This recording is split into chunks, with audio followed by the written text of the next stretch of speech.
자, 지난주 중국의 한 식당에서 성추행을 뿌리친 여성을 남성들이 무차별적으로 집단 폭행하는 사건이 발생한 바 있는데요. 파장이 계속되고 있습니다.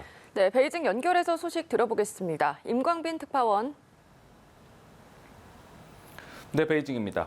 자, 사건이 발생했던 것이 지난주 금요일 새벽이었는데 다시 한번 정리를 해볼까요? 네, 중국 허베이성 탕산시 한 식당에서 지난 10일 새벽 2시 40분쯤 발생한 사건이었습니다. 건장한 체구의 한 남성이 한 여성을 대놓고 성추행을 했고 여성이 이를 뿌리치자 주먹을 날렸는데요. 가해 남성의 일행은 여성 2명을 포함해 모두 9명이었습니다. 피해 여성 4명을 향해 의자를 내던지는가 하면 얼굴 등을 발로 밟는 등 무차별 폭행을 가했습니다. 식당 밖으로까지 피해 여성을 끌고 나가 폭행했던 가해자들은 공안이 출동하기 전 유유히 현장을 떠났습니다. 하지만 이번 사건에 대한 비난 여론이 확산하자 중국 공안은 사건 발생 다음 날 가해 일당 9명을 모두 체포했는데요. 5명은 전과가 있었고 일부 피해자는 건설업체와 식당 등을 운영하는 것으로 알려졌는데 중국 누리꾼들은 지역 공안과의 유착돼 있을 가능성을 의심하면서 제대로 된 수사를 기대하기 어렵다고 주장을 했습니다.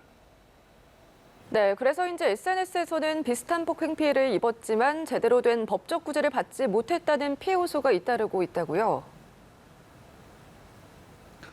네, 허베이성 탕산시에서는 앞서 전해드린 집단 폭행 사건이 알려진 직후 피해 사례를 신고하겠다는 주민들이 탕산시 공안국 입구를 찾아와서 장사진을 이뤘습니다.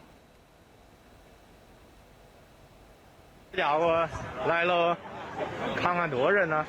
这老些人都一个接待窗口，到现在连10个人接待都没有，一上午接待不了10个人，这干啥呢？这是，看看那们多少人来。 한 케이크 가게 업주는 작년부터 폭력배들의 갈취와 난동으로 피해를 입었다고 밝혔고 또 한 노인은 아들이 지난해 8월 마을 공무원들로부터 집단 폭행을 당해 숨졌다고 주장을 하기도 했습니다. 지난 5월 업주를 포함한 폭력배들에게 구타와 감금을 당했다고 주장하는 한 클럽의 가수 또 아들이 2016년 폭력배들에게 구타를 당해 숨졌다는 여성도 있었습니다. 실명을 내걸고 SNS를 통해 공개적으로 억울함을 호소하는 일도 잇따르고 있습니다. 이들 폭로는 궁극적으로는 공안 당국을 겨냥하고 있습니다. 폭력 피해를 입었지만 당국에서 문제를 해결해주지 않았다는 주장입니다. 결국 공안과 가해자의 결탁 또는 가해자의 비호 의혹, 직무유기 의혹 등을 제기하고 있는 겁니다. 누리꾼들은 지금도 탕산에서 집단 폭행을 당한 피해자들의 상태는 어떤지 또 폭행 당시 상황을 피해자들의 입을 통해서 직접 듣고 싶지만 들을 수 없다며 공안 당국의 답변을 촉구하고 있습니다. 자, 그런가 하면 사회적인 성차별, 이른바 젠더 문제에 대한 각성이 필요하다, 이런 목소리가 나오고 있다면서요. 그렇습니다. 탕산에서 발생한 집단 폭행 사건을 계기로 남성에 의한 폭력 등의 피해를 주장하는 여성의 목소리가 잇따라 제기되고 있습니다.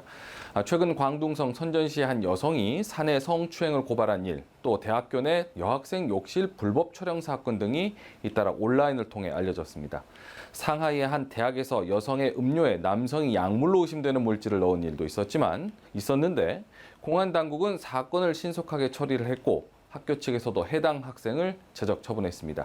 지난 2월에는 인신매매된 이후 강제 결혼한 여성이 쇠사슬을 두른 채 갇혀 지내는 비참한 모습이 폭로돼 크게 논란이 된 적이 있었는데요. 당시 중국 당국은 여성 납치와 인권 유린 문제 대처를 강화하겠다고 밝힌 바가 있습니다. 시진핑 국가주석의 3연임을 결정할 올해 하반기 20차 당대회를 앞두고 중국 당국은 치안 부재에 대한 비판이 민심 위반으로 이어지는 것을 강하게 경계하는 모습입니다. 네, 다른 소식도 한번 살펴보겠습니다. 한국 정부가 사드 기지 정상화의 속도를 내기로 한 데 대해서 중국도 강한 경계심을 드러내고 있다면서요. 네, 중국 정부의 목소리를 대변하고 있는 관변 매체 환구시보는 한국 국방부가 사드 기지 환경 영향 평가 협의회 구성 작업을 시작했다는 소식을 전하면서 중국 정부는 높은 경계심을 가져야 한다고 밝혔습니다. 신문은 한국 국방부의 태도로 볼 때 환경 영향 평가가 끝나는 대로 사드 기지를 정상화할 가능성이 높다면서 고도로 경계해야 한다는 류차오 랴오닝대 미국 동아시아 연구원장의 말을 전했습니다. 리차오 원장은 미국이 사드 기지의 조속한 정상화를 지속히 촉구하고 있다는 점을 언급하면서 미국 측이 한국을 압박하는 것은 한국 내 미군의 증강, 또 군사와 정치 외교 등에서 미국에 줄 세우기 위함이라고 주장을 했습니다. 나지강 해유룽장성 사회과학원 동북아 연구소장은 현재 윤석열 정부의 사드 정상화 및 추가 배치 추진은 중국 안보 이익을 무시한 것이라면서 한중 관계에 심각한 악영향이 있을 것이라고 으름장을 놨는데요. 복잡한 지역 상황 아래서 연쇄적인 위협이 발생하고 또 한중 관계의 건전한 발전에 심각한 영향을 미칠 것이라고 밝혔습니다. 환구시보는 지난 2016년 박근혜 정부 당시 사드 배치 결정으로 한한령과 중국인 관광객 제한 등의 보복 패키지를 가동한 사실을 우회적으로 언급하기도 했습니다. 자, 이런 가운데 주중 미국 대사가 중국의 지독한 코로나19 방역 때문에 지내기가 힘들다 이런 말을 했다고 하던데요. 이거 어떤 내용입니까? 네, 지난 3월 중국에 부임한 니콜러스 번스 중국 주재 미국 대사가 중국의 엄격한 격리와 제로 코로나 정책으로 베이징에서 지내는 것이 힘겹다고 토로를 했습니다. 번스 대사는 어제 미국 싱크탱크 브루킹스 연구소가 주최한 행사에 화상으로 참여해서 이같이 밝혔다고 홍콩 사우스차이나 모닝포스트가 전했는데요. 번스 대사는 중국의 제로 코로나 정책이 내년 말까지 유지될 것으로 보인다고 내다봤습니다. 중국에 도착한 이래 현지 일반인들을 만나는 것은 물론 식당에 가거나 공원을 산책하는 것이 대체로 불가능하다고 말했는데요.